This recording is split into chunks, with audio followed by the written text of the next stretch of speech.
Hey guys, welcome to another episode of the Vinyl Den, your channel for record collecting by record collectors. I'm Nick. Today is part one of a two-part series. Today I'm talking about the Rhino Rocktober 2024 releases.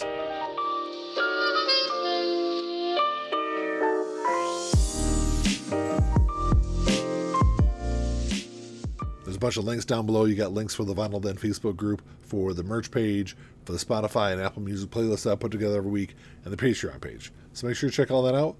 Like always, if you enjoyed the episode, make sure you give me a thumbs up, hit that subscribe button down below, and make sure you hit that notification bell so you're notified every time I release new episodes. So like I said in the intro, there's a ton of albums coming out over the month of October that's part of the Rhino Rocktober series that they do every single year. Rhino does two different series every year. They do a Start Your Year Off Right series in January, and then they do this Rocktober series in October. You get titles coming out every single week over the month of October. There's 40 titles total. So that's why I had to break the video up and do two halves. So make sure you go back and check out part two once you're done with this one. So the first week in October is huge for the Rhino Rocktober series. You got 31 of the 40 titles coming out on the first Friday of the month, October 4th. This first one is one that I'm really looking forward to because I passed on the first pressing of this that came out. This is the self-titled debut album from Black Sabbath. It's going to run you about $38. So this is the Rhino High Fidelity release. The only difference between this and the first pressing is the first pressing was numbered. This is not going to be numbered. Of course, this album was huge, kind of created a whole new genre. You know, and it's an album I kind of slept on for a really long time. Of course, I grew up listening to Paranoid and Volume 4 and Sabbath Bloody Sabbath. But it took me a while to go back. I don't know why, but went back and listened to their debut album, and I love this album. So, like I said, I passed on the High Fidelity version of it. I'm sure I'll grab a copy of it for October. And then this next one is one I've been looking forward to for a very long time. It's never been available on vinyl. This is Bush Golden State. Came out back in 2001. It was their fourth studio album. It's going to be on translucent tanned vinyl. It's going to run you about $25. It's a follow-up to Science of Things, which I think came out, 99 when that album came out. It's never been available on vinyl. Kind of a sleeper album when it comes to Bush albums. They got quite a few albums that, got a lot more praise than this one, but this is a really good album also if you go back and listen to it. This is the last album the band would make for, I think it was 10 years before Sea of Memories came out, which I think was 2011, I think, when that one came out. So, like I said, if you're unfamiliar with this album, it's definitely worth checking it out again. Also on October 4th, you got Deep Purple Machine Head, released back in 1972. It was their sixth studio album. It's going to be on black vinyl. It's going to run you about $25, all newly remastered by Dweezil Zappa.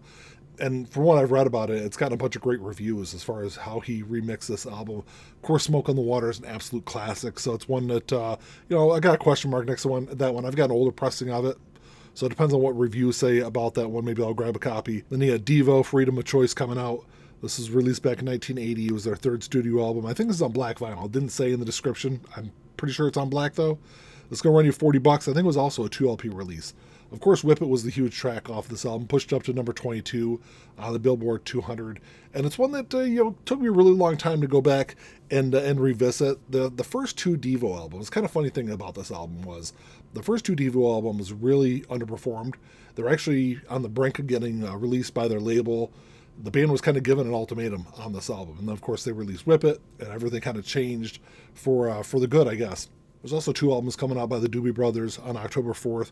The first one was Toulouse Street, came out back in 72. It was their second studio album. It's going to be on clear vinyl. It's going to run you about $25. This was the album that really kind of broke them into the mainstream. Listening to the music was a huge hit. Really kind of propelled this album out into the mainstream. And I think it's kind of one of those hidden gem albums from the early part of the 70s also. Then you've also got What Were Once Vices Are Now Habits. Came out in 74. It was their fourth studio album. Also going to be on clear vinyl. Also going to run you about $25. This is a 50th anniversary pressing that they released, or they're releasing of this album. A little bit more experimental of the earlier stuff, but it's one that I haven't listened to in a really long time, and I definitely need to stream it before October hits.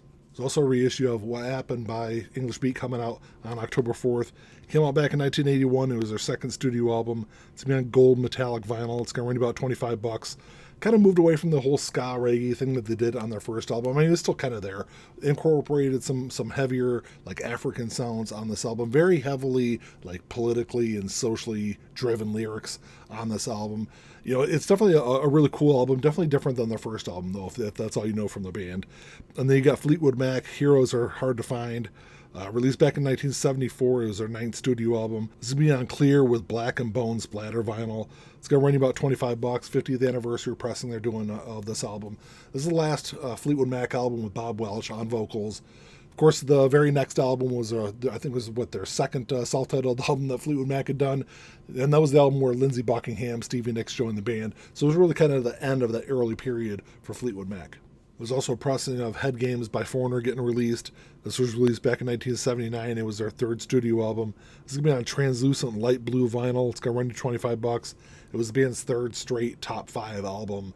It would sell, I think, over 5 million copies here in the U.S. It was a really big album. I know Head Games was the song that really kind of pushed that album up the charts. And then you've also got so the next album was one that's kind of cool. I'm really unfamiliar with this next one.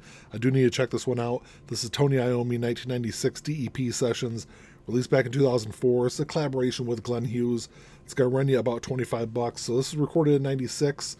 I think most of this is unreleased as of the time of 2004 when this one came out. But this is gonna be a black ice vinyl, which is kind of like a translucent kind of black. I don't know why they call it black ice, but like I said, it's definitely one I need to check out. It's also Fused by Tony Iommi coming out on October 4th. This came out back in 2005. It was his 2nd studio album. 2 LP release. Is going to be on cobalt blue vinyl. It's going to run you about $35. This is another collaboration with Glenn Hughes. Of course, Glenn was the lead singer of Black Sabbath when they released Seventh Star, which that was supposed to be a Tony Iommi solo album, but it got put together as a Black Sabbath release. This got a bunch of really great reviews when it came out, and it's probably been within the last 5 or 6 months that I finally listened to this one. It's a really good album. I think it hit number 35 on the Billboard charts. Then you had INXS X coming out, released back in 1990. It was their 7th studio album. This is going to be on translucent red vinyl. It's also going to run you about $25. So this was the follow-up to their gigantic album Kick, which was one of the biggest albums, I think one of the best albums of the 80s also. So it's always going to be hard to follow that up, but this is a really good album. Suicide Blonde was the big track on this one. There's another INXS album coming out also. This is Full Moon, Dirty Hearts. Came out in 1993. It was their 9th studio album. It's going to be a milky clear vinyl. It's going to run you about $25. Kind of a darker, heavier album than what INXS had done earlier. And 1993 when this came out, some music had really changed. Grunge had really taken hold. And I think they started incorporating some of that into their music. I mean, it's still a really good album. I've only listened to, I think, the 4 or 5 singles that were on this album are the only things I've ever listened to. And then you got Jenny Lewis, The Voyager, coming out, released in 2014. It was her 2nd solo studio album. Sea Blue vinyl. It's going to run you $25. Is a 10th anniversary pressing. I've never heard of Jenny. I've never heard the band she was from. So it's definitely another one I'll need to add to my streaming list to check out. There's also 2 Ministry albums coming out. The first one was Twitch, released in 1986. It was their 2nd studio album.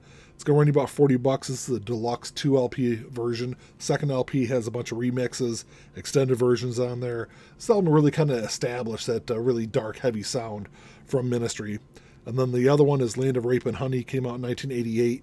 It was their 3rd studio album. It's the same thing, deluxe 2 LP release. It's going to run you about $38. There's remixes on there. There's extended versions. This is the band's first #1 album here in the U.S., and this is the first album that I listened to by Ministry. I was a little surprised to see this next one on the Rhino Rocktober list. This is The Monkees' Headquarters, released in 1967. It was their 3rd studio album. This is a 2 LP release. It's going to run you about $38.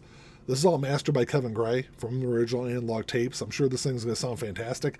It's a Monkees album, though, so I was really kind of surprised that to see Kevin Gray in there doing the mastering on this one. But it's a 2 LP release, comes with a bunch of bonus material taken from the recording sessions for that album. Of course, it was a huge album. It hit, I think it was their 3rd straight #1 album here in the U.S.